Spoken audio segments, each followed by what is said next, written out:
හිතවතුනි, ඔයා මේ වීඩියෝ එක බලනකොටත් පිටසක්වල අමුත්තෙක් අපේ සෞරග්‍රහ මණ්ඩලයට ඇතුල් වෙනවා. ඒ කියන්නේ සමහර අය පෘථිවිය දෙසට පැමිණෙමිනුව සිටිනවා. ඉතින් මේ අමුත්ත තාරකා විද්‍යාඥයන් නම් කරලා තියෙන්නේ 3i ඇට්ලස් කියන කේතනාමය. මේ අමුත්ත අපේ සෞරග්‍රහ මණ්ඩලයට ඇත්තටම ඇවිල්ලා තියෙන්නේ සෞරග්‍රහ මණ්ඩලයට ඔබ්බෙන් තියෙන ඉතාමත් ඈත විශ්වයේ. මේ වෙනකොට ඒ අමුත්තගේ වේගය පැයට කිලෝමීටර 2,01,000කටත් වඩා අධිකයි. මේ 3i ඇට්ලස් තියෙන්නේ අපේ පෘථිවිය ඉඳන් කිලෝමීටර මිලියන 360ක් ඈතින්. 3i ඇට්ලස් පෘථිවිය අසලින් යන්න නියමිත වෙලා තියෙන්නේ දෙසැම්බර් 19 වෙනිදා. ඉතින් 3i ඇට්ලස් කියන්නේ ධූමකේතුවක්නේ. නැත්නම් වල්ගා තරුවක්.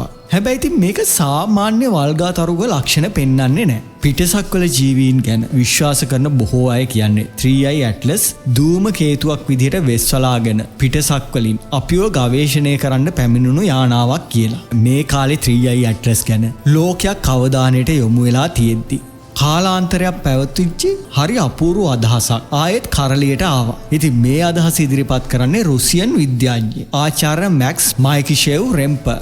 මෙයා රුසියානු තනුක විද්‍යාඥයෙක්. මෙයාගේ ආචාර්ය උපාධිය මොස්කව් නුවර තියෙන ජාන විද්‍යා ආයතනයකින් තමයි ලබා ගත්තේ. අණුක ජීව විද්‍යාව වගේම ජෛව භෞතික විද්‍යාව සම්බන්ධයෙන් රෙම්පර්ට විශාල දැනුමක් තිබුණු විශේෂඥයෙක් බව පැහැදිලි. ඉතින් මෙතන සුවිශේෂී කතාවක් රෙම්පර් ලෝට අනාවරණය කරා. අපේ මනුෂ්‍ය ශරීරය ඇතුලේ අපට අපේ පරම්පරාවෙන්ම උරුම වෙන ආගන්තුක වූ වෙනස්කම්වට ලක්කර පිටසක්වල ජාන තියෙනවා කියලා. ඉතින් මේක රෙම්පල් කියන විද්‍යාඥයා ලෝකෙට ප්‍රකාශ කරා විතරයි මුළු ලෝකෙම වෛරල්යක් විදිහට ජනමාධ්‍යෙන් මේක යන්න පටන් ගත්තා. ඒ විතරක් නෙමෙයි මේ ජාන අපේ සිරුරට බාහිරව ඇතුළත් කරා කියලා. ලෝකයේ ජීවත් වෙන මිනිසුන්ගේ මිලියන ගණනාවක් ඒගොල්ලන්ගේ ඇතුලේ මේ පිටසක්වල ජාන තියෙනවා කියලා රෙම්පල් පැහැදිලි කරනවා. ඉතින් රෙම්පර්ගේ මේ ආందోලනාත්මක අදහස විද්‍යාත්මකව තහවුරු කරගන්න පුළුවන් වුණු මානව පරිණාමය සම්බන්ධයෙන් මෙච්චර කාලයක් අපි දැනගෙන හිටපු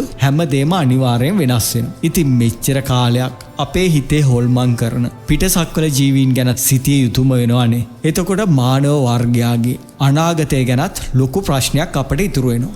රුසියාවේ DNA පර්යේෂණ පදනමේ පුරෝගාමියා වගේම වත්මන් විදායක නිලධාරියා ලෙස කටයුතු කරන ආචාර්ය රෙම්පල් මෙයාගේ ආందోලනාත්මක අනාවැකිය ලෝකෙට ඉදිරිපත් කරලා තියෙනවා. සාමාන්‍ය පුද්ගලයෙක්ගේ DNA වගේම පිටසක්වල ජීවීන් විසින් පැහැරගෙන ගියා කියන චෝදනා නගන සමහර මිනිසුන්ගේ DNAත් එක්ක වසර ගණනාවක් කළ පර්යේෂණවල ප්‍රතිඵලයක් විදිහට සරලව කිව්වොත් DNA කියන්නේ ශරීරයේ උපදෙස් අත්පොත. ජාන කියන්නේ මේ උපදෙස් අත්පොතේ තියෙන එක එක උපදෙස්. ශරීරයේ තුල තියෙන හැම සෛලයක් තුලම රුධිර සෛල හැර මේ DNA අඩංගු වෙනවා. අපේ ශරීරය වැඩෙන්නේ කොහොමද? අපේ ඇස්වල හිස කෙස්වල සමය වර්ණය තීරණය වෙන්නේ කොහොමද? අපේ උස තීරණය වෙන්නේ කොහොමද? අත්පා ඇතුළු අවයව තීරණය වෙන්නේ කොහොමද? මේ වගේ සිරුරේ සියලු දේටම අඩංගු උපදෙස් ලැබෙන්නේ කේත ජාන වලින් කියලා සරලව කියන්න පුළුවන්. DNA අණුවක් දික්හැරලා බැලුවොත් ඒක ඇම්බරිලා ගිය ඉනිමගක් වගේනේ. විද්‍යාඥයෝ මේකට හඳුන්වන්නේ ද්විත්ව හෙලික්සය කියලා. අපට අපේ මවගේ කොටසකුත් පියාගේ කොටසකුත් එකතු වෙලා අපට DNA උරුම වෙනවා. මවගෙත් පියාගෙත් පරම්පරාවල ලක්ෂණ දරුවන්ට ලැබෙන්නේ එන්නේ ඒ ආකාරයෙන්. ඉතින් මේ විදිහට කරපු පර්යේෂණ අනුව ආචාර්ය මැක්ස් රෙම්පල් පෙන්වා දෙන්නේ පරම්පරාවෙන් උරුම වන ජානවලට අමතරව වෙනස් සංස්කෘතියකට ලක් කළ ජාන බොහෝ දෙනෙක්ගේ සිරුරු වල ඇතුළත් වෙනවා කියලා. ඉතින් මේ ගැන හොයලා තියෙන්නේ ජාන සම්බන්ධයෙන් 1000ක් එක කරපු පරීක්ෂණයක් ආශ්‍රය කරගෙන. මේ පරීක්ෂණයට එකිනෙකට වෙනස් වුණු පවුල් 581ක් සම්බන්ධ කරගත්තා කියලා. මේ කට්ටියගේ වැඩිම දෙනෙක්ගේ සිරුරු වල මේ වගේ සංස්කරණය කරපු ජාන තියෙනවා කියලා රේපර් පවසනවා. දැන් ඉතින් මේ විදිහට සංස්කරණය කරපු ආගන්තුක ජාන එහෙම නැත්නම් පිටසක්වල ජාන කොටස් 348ක් හඳුනා ගන්න ආචාර්ය රෙමල් වගේම එයාගේ පර්යේෂණ කණ්ඩායම මේ වෙනකොට සමත් වෙලා තියෙනවා. රෙමල්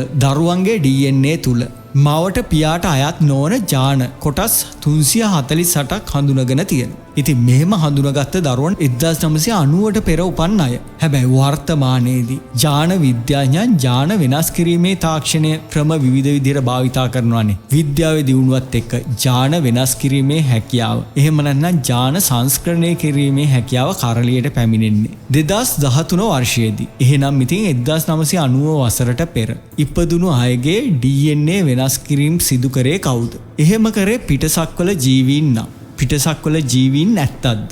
මෙතනින් තවත් ප්‍රශ්නයක් තියෙනවා. විශ්වයේ අපට වඩා බුද්ධිමත් ජීවීන් ඉන්නවද? මේගොල්ලෝ පිටසක්වල යානාවලින් ඇවිල්ලා අපේ පෘථිවිය වැසියන් පැහැරගෙන පර්යේෂණ වලට යොමු කරලා DNA වෙනස් කරනවාද? දැන් ඉතින් මේ ආචාර්ය රෙපල්ගේ පුදුම සහගත අදහසත් එක්ක හැම කෙනාගේම හිතට මහා අමුත්තක් දැනෙනවා. පිටසක්වලයන් අපේ සිරුරු වල ජාන වෙනස්කම් කරා කියලා. තාමත් කරනවා අයයි කියලා ආචාර්ය රෙම්පල් කිසිම විදිහට කියන්නේ නැහැ. එයා කියන්නේ ආගන්තුක ජාන අපි බොහෝ දෙනෙක්ගේ සිරුරු වල තියනවා කියලා. ඒ විතර නෙමෙයි එයා මේ තොරතුරු ඉදිරිපත් කරන්නේ විද්‍යාත්මක සාක්ෂිත් එක්ක. ආචාර්ය රෙම්පල් වැඩි දුරටත් පෙන්වලා දෙන්නේ. එයාගේ පර්යේෂණ තවත් පුළුල් කරන්න ඕනේ කියලා. තවත් මේ ගැන ගැඹුරින් සිතා බලන්න ඕනේ කියලා. ඒ විතරක් නෙමෙයි ලෝකේ ප්‍රධානපලයේ විද්‍යාඥයන්ගේ දායකත්වයේ මේකට ගොඩක් ඕනේ කියලාත් රෙම්පල් කියනවා. රෙම්පල් මේ ගැන පුළුල් ලෙස සොයන්න එක්වෙන්න කියලා රෙම්පල් ඉල්ලීමකුත් කරනවා. ඉතින් මේ කිසි දෙයක් නිශ්චිත නැහැ. මේවා පැහැදිලි කරන්න ප්‍රමාණවත් සාක්ෂිත් නැහැ. අපි තවත් පර්යේෂණය කරන්න ඕනේ. දත්ත රැස් කරන්න ඕනේ. ඒකට කාලය ශ්‍රමයක් මුදලුත් වැය කරන්න ඕනේ. මනුෂ්‍ය වන අපේ ජානමය වශයෙන් වෙනස් කරලා තියෙනවා නම් එහෙම වෙනස් වෙලා පිටසක්වල DNA තියෙන දෙමුහුන් මනුෂ්‍ය වර්ගයක්ද අපි? ඒ අතර ඉන්න දෙමුහුන් නොවන මනුෂ්‍ය වර්ගය කවුද? මේ ගැන අනිවාර්යෙන් ඉදිරියට ගැඹුරින් පර්යේෂණ කළ යුතුමයි. මෙතනින් තමයි අපේ අනාගතේ අලුතෙන් ලියවෙන්න පටන් ගන්න. හිතවතුනි ඔයාට මොකද්ද හිතෙන්නේ? ඔයාට හිතන දේ අනිවාර්යෙන් කමෙන්ට් එකක් විදිහට ලියන්නකෝ. එහෙනම් ඉතින් විශ්වයේ සිසාරා සැරිසරන්න. නොලෙජ් විත් තාරා අපිව සබ්ස්ක්‍රයිබ් කරලා බෙල් අයිකන් එකත් ක්ලික් කරන්න.